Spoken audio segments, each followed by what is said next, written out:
Hi everyone, this is a review of the Accurate Boss Valiant Series 300.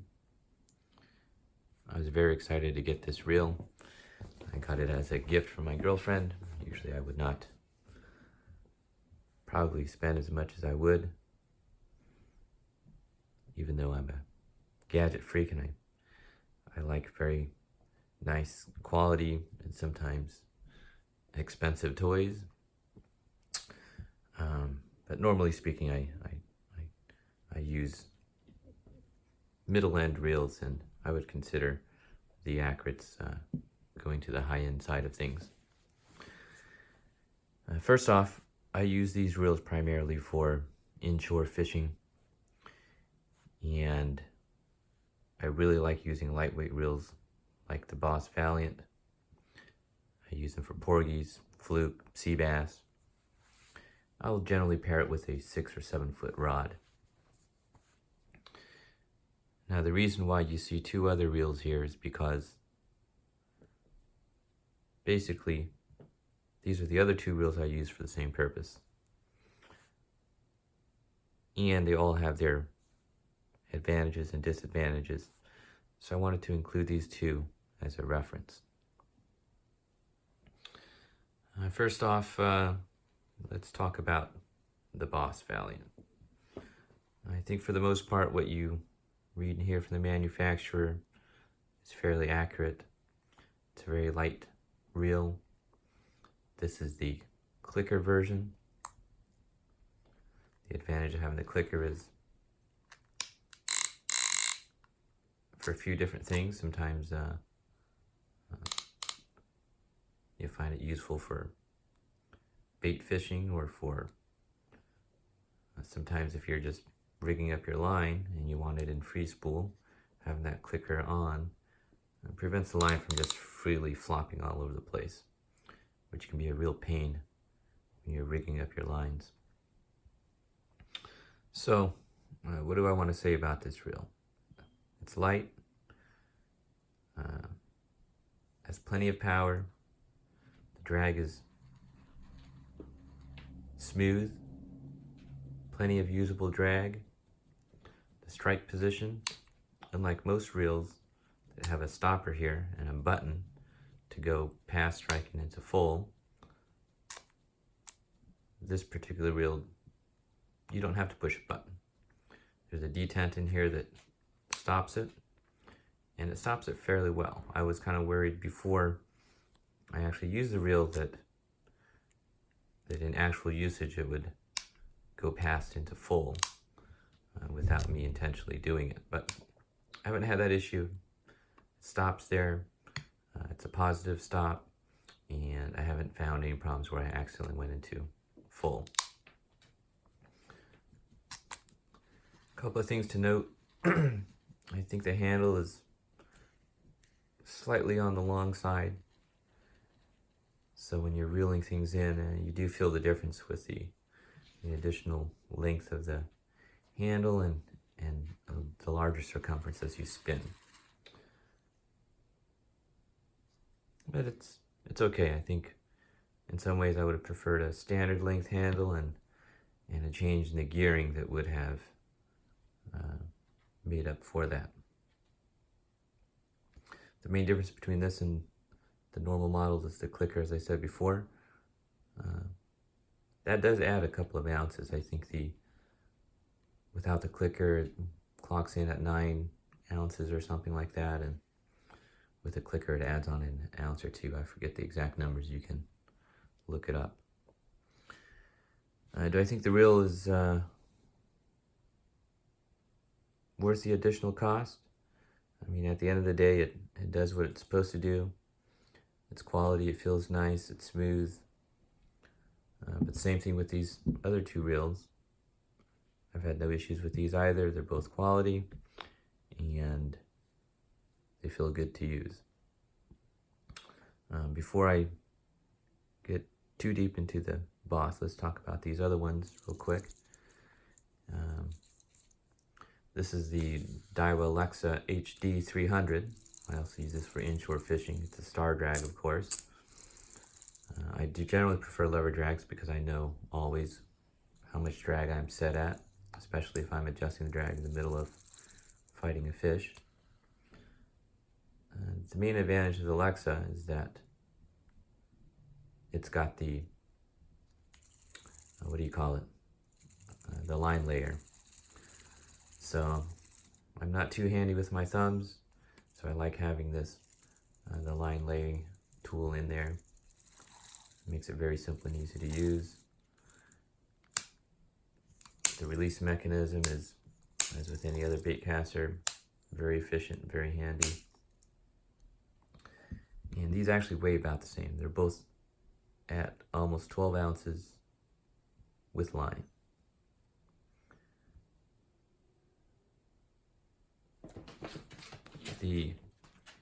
This is an Okuma reel, the Metaloid. I have a few of these.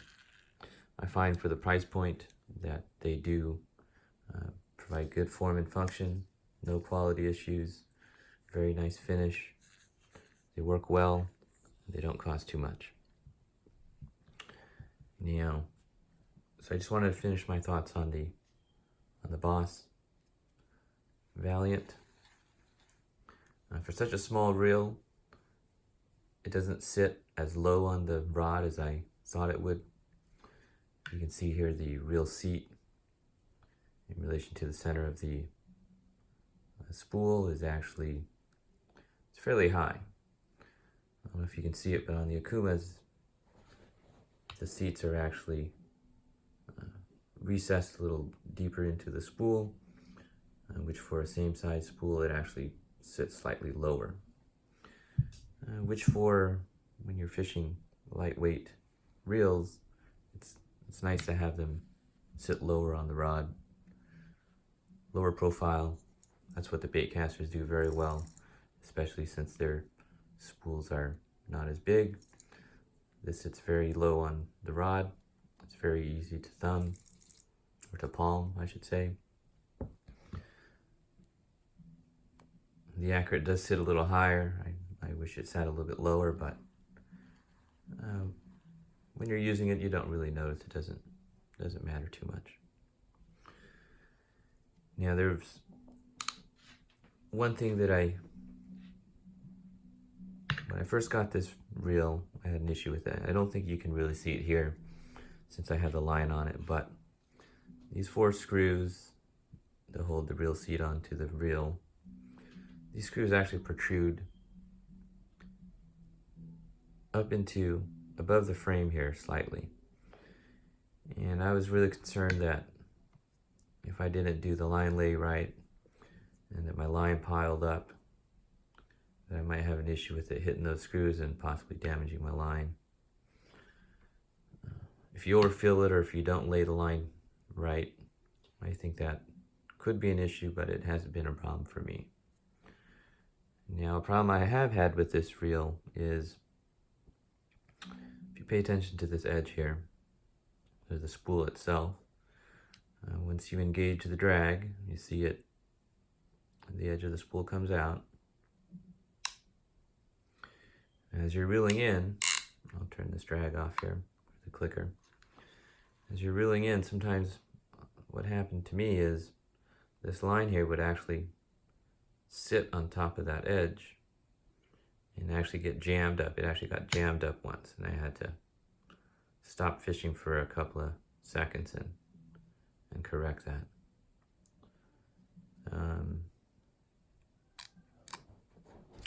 I thought that was a bit strange, but it didn't happen very often. Only a couple times the last time I went fishing, so not a significant issue. Bottom line, it's nice, light, good quality. I think it would be good if they did something about those screws, and if there was something they could do to improve the edge of this spool here getting caught on the line. So the reason I have these 2 reels here is just a comparison. The Lexa HD, as I said before, very nice quality, works great. I haven't had any issues with it. If I do like to do some casting, I have the cast control. It's an advantage. Very convenient with a push button release. The line lay makes it very nice to use. I think ultimately between fishing these two reels, they're both enjoyable in their own way. The Lexa, I think, makes it, with its baitcaster configuration, a bit easier to use, more user-friendly, and quite pleasant. Now, since these reels serve the same purpose, right, I should talk about what they cost. And these generally go for $220. I think I was able to get this with a discount at $180. Obviously, the accurates are up in the over $300 range. And the reason why I bring the Okuma into the mix here is I've tried Okuma gear here and there. I like their rods. I like their conventional reels. Not a huge fan of their spinning reels, although they now do have some newer models out there that are quite interesting. But when it comes to spinning reels, I'm pretty much a Shimano guy. Don't ask me about this line lay. I let a friend borrow this reel, and that's how I got it back. It's a bit strange. The reason this is in the mix is because, as I said before, all three reels serve the same purpose. This reel being, I think it retails for about $230 or so. I would say it's beefier than the Accurate. And of course, the trade-off is for this size reel, it's a size 5. This is about 18.5 ounces. It's still light compared to, you know, a lot of the conventional tackle that you'll see out there, but definitely not as light and as enjoyable to use as these two when I'm fishing inshore for, you know, relatively fun but not so big and powerful fish. But the reason I have this in here is for the price point. You get a lot of reel for the money. It's a nice lever drag. I've taken these apart. Very good quality components inside. It is 2-speed. So when I go out fishing a little deeper, you know, when we're out there on wrecks at 100 or 150, 200 feet, having the 2 speeds really makes a difference. I can use the higher speed when I'm pulling up my line without any fish. And if I get a fish on the line and it's a bigger, heavier one, or it's a much longer distance, depth, I can go to the low speed and not wear my arms out as much. Fit and finish wise, these Okumas are fully machined, they're anodized, very nice, very high quality. The Boss, the Accurate, you can actually see the machining marks quite easily. It seems that the machining is more coarse than the Okumas. Okumas have a finer finish. And there's certain parts on here that I can't tell whether it's been machined or not, whether it was machined and then sanded down and polished or painted. This finish here is, I'm assuming that it's anodized, but it almost looks like it might be painted.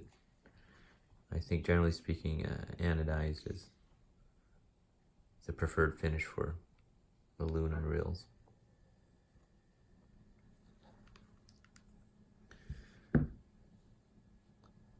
Both of these reels, I don't have any worries about performance, reliability, not too many moving parts, straightforward conventional reel designs, other than the issue I've had with my line getting caught on the spool.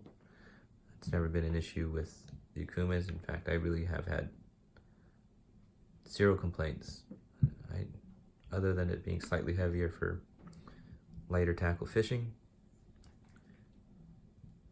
I really can't say anything bad about these Okuma Metaloids. The Daiwa Lexas are ultra smooth, very nice to fish, very convenient.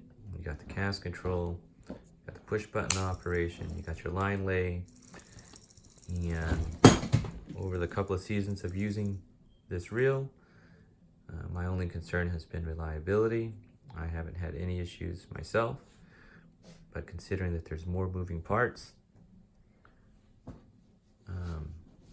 probability wise, I can't trust this reel will hold up as long or with fewer problems. As a side note, my buddy bought the exact same reel, brand spanking new, and it failed on him the first day.